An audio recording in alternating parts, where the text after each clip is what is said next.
با ملکی مردم آواره شدم فرار کابل بیچاره شدم تنها یک باره شدم زبر میگردم با ملکی مردم آواره شدم فرار کابل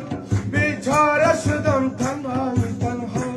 یک باره شدم زبر میگردم گفتی میایم آخر ببره